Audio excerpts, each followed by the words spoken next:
Assalamualaikum warahmatullahi wabarakatuh. Bismillah, alhamdulillah, wassalatu wassalamu ala rasulillah wa ala alihi wa ashabihi wa mawalah, amma ba'da. Anak-anakku kelas 9 MTS Nahdlatul Muslimin yang berbahagia, yang semoga saja masih selalu bersemangat dalam tholabul ilmi, yang pada saat ini kita memang memakai cara atau metode PJJ karena kondisi yang seperti ini, karena tholabul ilmi itu wajib dalam kondisi apapun dari lahir sampai kita menghembuskan nafas yang terakhir. Dan kali ini kita memasuki di pertemuan pertama pada semester genap ya, di tahun pelajaran 2020-2021. Semoga panjenengan semua tetap semangat, sehingga dengan semangat itu kita semua mendapatkan barokahnya, yakni mendapatkan ilman nafi'a fid dharain. Amin ya rabbal alamin. Sebelum kita masuki materi, untuk dipersiapkan dulu kitabnya, Yambu'a jilid 6 di halaman 19, bisa dibuka, disiapkan sambil mempersiapkan bahwa pembelajaran kita akan berhasil itu kalau didukung kesungguhan 3 komponen. Yang pertama atau pemeran utama justru panjenengan sebagai siswa, itu pemeran utama. Adapun orang tua guru itu merupakan pemeran pembantu. Kalau Anda sebagai siswa sungguh-sungguh on 100%, maka ada dukungan sedikit dari guru, dari orang tua, insya Allah akan memahami, menguasai, dan mendapatkan ilman nafi'ah. Karena syarat utama dari sukses pembelajaran adalah kesungguhan dari siswa itu sendiri. Sampun siap nggih? Bisa kita mulai halaman 19. Sebelum kita mulai, mari bersama-sama kita membaca surat Al-Fatihah. Kita tawassul pada Nabi, pada guru-guru, khususnya guru-guru Al-Quran. Semoga dengan tawassul beliau-beliau kita mendapatkan kemudahan, khususnya kemudahan dalam tholabul ilmi atau mencari ilmu.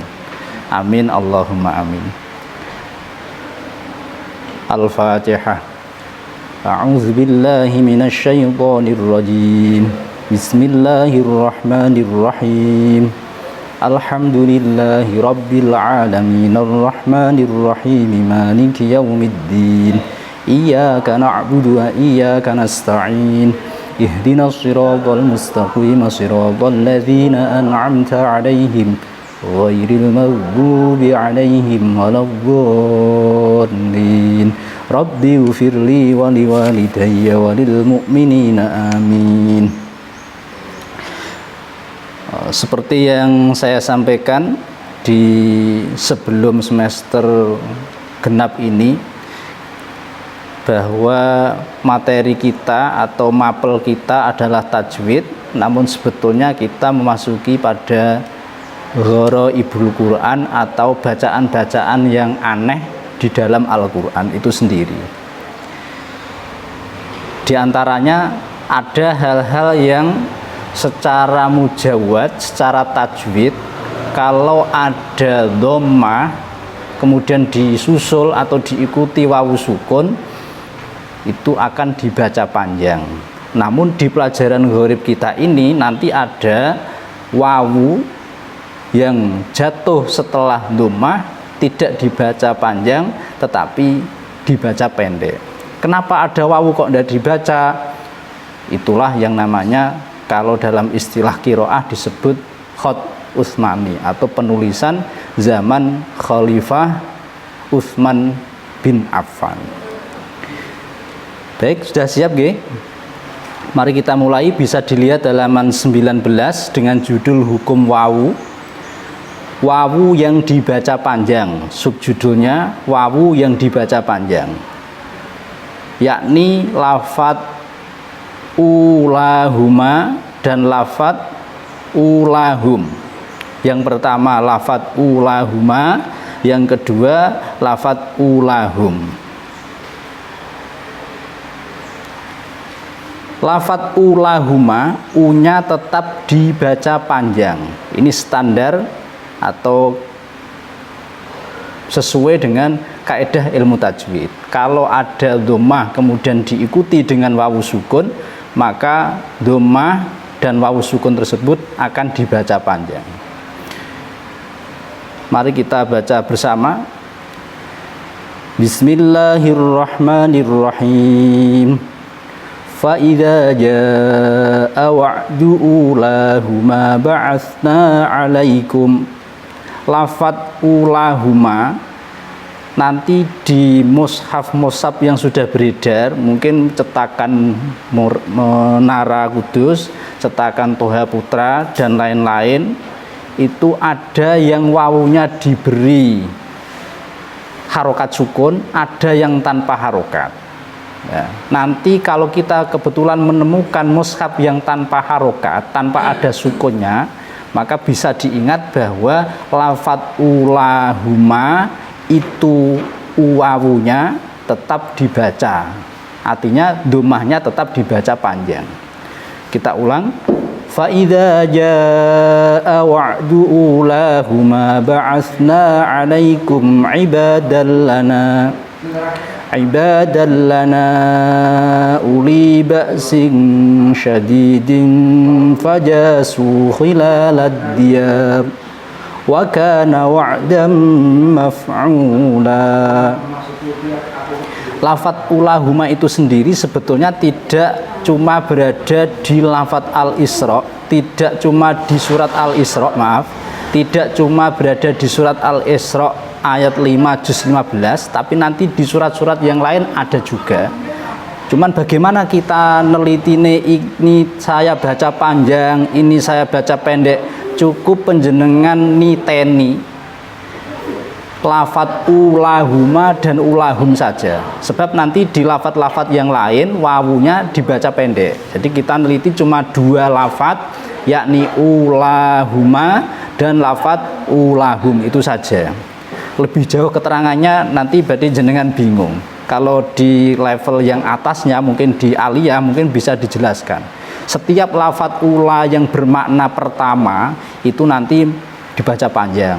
Ula yang maknanya isim isyarah nanti dibaca pendek dan seterusnya. Itu penjelasan di atasnya. Namun ini kita tingkat dasar, cukup niteni saja lafadz ulahuma dan lafadz ulahum yang wawunya tetap dibaca panjang. Oke, lanjut. Itu yang lafadz ulahuma. Yang berikutnya lafadz ulahum. Ulahum, u-nya tetap dibaca panjang. Jadi ulahum. Mari kita praktekkan, kita baca bersama. Bisa dilihat di buku jilidnya, atau penjenengan yang sempat bisa ngambil mushaf nanti dicocokkan. Bener enggak itu? Wawunya ada harokatnya sukun atau tidak? Baik berharokat sukun atau tidak, wawu akan tetap dibaca panjang. Lafadz yang kedua yaitu ulahum. Mari kita baca bersama. A'udzu billahi minasyaitonir rajim. Sama. Wa qalat ulahum li ukhrahum fama kana lakum alaina min fadl fadzuqul adzaba bima kuntum taksibun.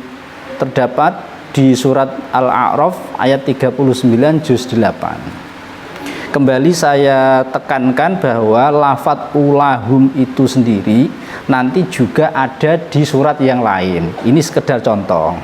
Dan saya tekankan kembali, bagaimana cara kita niteni? Cara kita niteni wawu yang tetap dibaca panjang hanya terdapat di dua lafadz tadi. Yang pertama ulahuma, yang kedua lafadz ulahum. Cukup itu saja niteni ini. Nanti insya Allah mudah, ditambah jenengan tetap semangat, tetap tidak malu untuk mau mengaji ke guru-guru Quran yang ada. Nek penjenengan yang di pondok bisa sama kiainya pondok, jenengan yang berada di rumah jangan malu. Jangan malu untuk ngaji Al-Quran ba'da maghrib, karena Al-Quran itu memang harus dimusyafahahkan atau ketemu langsung dengan guru. Musyafahah itu bermakna lambe ketemu lambe, jadi harus ketemu orang. Kalau kita kan yo ketemu cuman dari jarak jauh. Nah, akan lebih efektif kalau penjenengan tetap ngaji di guru-guru Quran tempat domisili penjenengan masing-masing. Itu untuk wawu yang tetap dibaca panjang. Subjudul yang kedua, wawu yang dibaca pendek atau dianggap tidak ada. Jadi ada wawunya ada tetapi dianggap tidak ada, yang maknanya tetap dibaca panjang. Jadi wawu ada tapi dianggap tidak ada. Wawu didahului dhammah dibaca pendek dalam Al-Quran ada 7. Nah, ini perlu diingat-ingat. Mungkin penjenengan tidak usah menghafal, cukup moco berulang-ulang, mungkin 3 kali, 4 kali, 5 kali, 10 kali insya Allah sudah hafal. Jadi menghafal itu sebetulnya mudah. Jadi tidak usah memang sungguh-sungguh ngapalke, tidak usah, cukup diulang-ulang saja.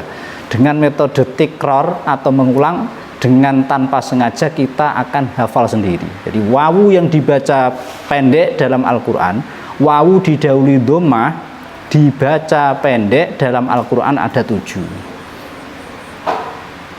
1. Lafadz ulai, lanjutnya lafadz ulaika, lanjutnya nomor 3 lafadz ulaikum, lanjutnya lafadz ulu, kemudian lafadz uli, lafadz ulati, dan lafadz saurikum. Cukup itu saja. Ulai, ulaika, ulaikum, ulu, uli, ulati, saurikum. Diulang terus, nanti insya Allah tidak lama akan hafal sendiri. Jadi wawu tetap dibaca, wawu dibaca pendek, yang normalnya harusnya karena jatuh setelah dhammah dibaca panjang, tetapi ini justru dibaca pendek. Seperti yang saya sampaikan di awal, bahwa ada beberapa kalimat yang tidak mengikuti standar tajwid, maka disebutlah dengan istilah gharib atau nyeleneh atau aneh, karena tidak mengikuti aturan ilmu tajwid itu sendiri. Jadi ada 7 saja, perlu diingat ada 7 wawu yang dibaca pendek. Wawu didahului dhammah dibaca pendek dalam Al-Quran ada 7, yakni ulai, ulaika, ulaikum, ulu, uli, ulati, saurikum. Terus kuncinya ngoten mawon, cukup diulang-ulang bacanya, tidak usah dihafal. Nanti adapun terdapat di surat apa, tidak usah terlalu difokusi. Yang difokuskan cukup lafadz apa saja yang wawunya didahului dhammah itu justru dibaca pendek. Mari kita praktekkan cara bacanya bersama-sama. Yang pertama lafadz ulai, u-nya dibaca pendek. Jadi wawunya koyok-koyok tidak ada. Ada penulisannya, tapi dalam cara bacanya tidak ada. Yang pertama, a'udzu billahi minasyaitonir rajim. Bismillahirrahmanirrahim. Qala hum ulai ala athari wa ajiltu ilaika rabbi litardha. Lafadz ulai di situ ada wawu yang jatuh atau didahului dhammah tetapi dibaca pendek atau dianggap tidak ada. Dalam penulisan mushaf Al-Quran cetakan Menara biasanya tidak berharokat sukun tapi dikasih tanda bunder. Di mushaf yang lain cetakan Toha Putra misalkan, di cetakan Surabaya ada yang dikasih tanda bunder atau ada yang justru tanpa kode. Ada tanda bunder, tanpa kode dan seterusnya, jangan menjadi acuan kita. Menjadi acuan kita cukup kita apal, cukup kita faham bahwa ada wawu didahului dhammah dibaca pendek, ada 7 lafadz dalam Al-Quran. Ulai, ulaika, ulaikum, ulu, uli, ulati, saurikum. Bisa dibuka halaman 22 di lafadz yang terakhir yaitu saurikum. Sampun nggih.